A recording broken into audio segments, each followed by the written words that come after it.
不動産屋さんの階段です。最近は商業用として民泊に利用するためにマンションや一軒家を購入する人もいますね。ふと思うんですが、購入した人が住むわけではないので、事故物件を改装して民泊にしてしまうことも大いにあるでしょうね。今回は不動産の中でも民泊に関係する体験談です。昔からもともと民泊は海外では宿泊施設として一般的で、私が住んでいた南半球の国でも田舎に行くとたくさんありました。これは私と当時の夫が今から20年ぐらい前に南半球のとある田舎の民泊に泊まった時の話です。秋口の少し肌寒い頃でした。夫と2人で骨董品の掘り出し物を探しに都心から1時間半くらい離れた町に行きました。ゆっくり見て回りたいし、せっかくだからベッド&ブレイクファーストに一泊しようということになりました。このベッド&ブレイクファーストという通称 B&B というのがベッドと朝食を提供する当時の民泊のことで、まさに現在の民泊とホテルを足したような施設のことです。普通の一般家庭が自宅を少し改装して空いている部屋を宿泊客に提供するので、家のオーナーは常にそこに在住しています。表看板で町の中心街に一番近い民泊を見つけて、まず部屋を確保しておきました。その民泊は60代前半ぐらいのオーナー夫婦が経営しており、印象としては善良なおとなしい感じの夫婦でしたが、その反面、私は彼らが寒い雰囲気があると思いましたね。幸せでエネルギーが満ち満ちた人ではないという意味です。まあそんなことはどうでもいいことだと思いましたが。民泊の家はよくある西洋のやや大きめの古い家という感じで、特別変わった作りとか特徴はありませんでした。私たちが泊まる部屋は2階の狭い階段を上がってすぐ左にあり、突き当たりにバスルームとトイレが別にありました。確か私たちの隣にもう一部屋あったのですが、その日は2階に他の宿泊客はいませんでした。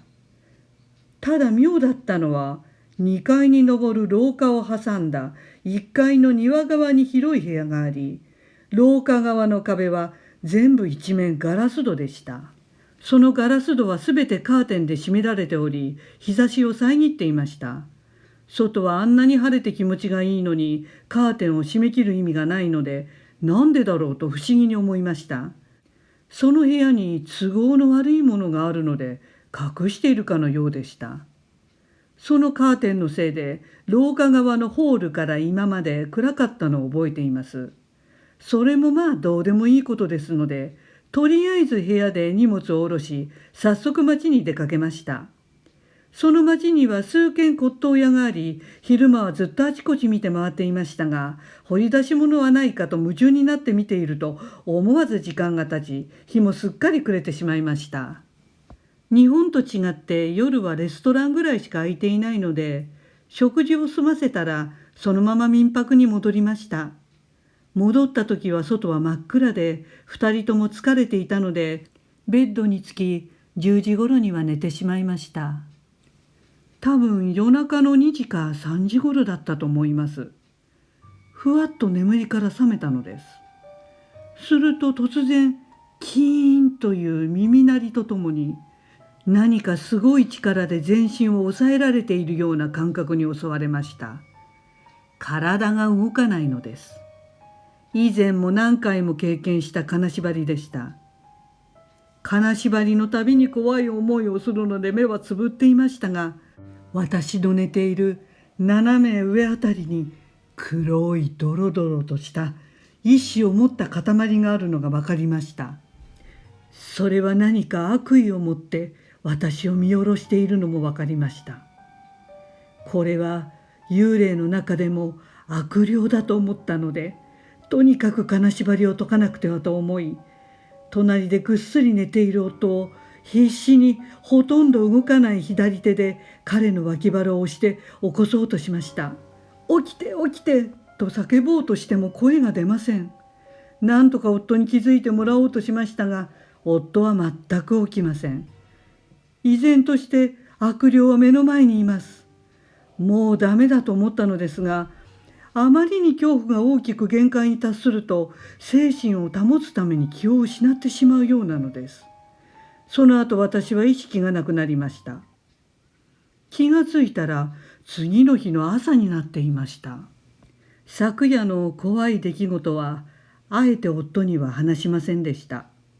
彼はその手の話を意味嫌い、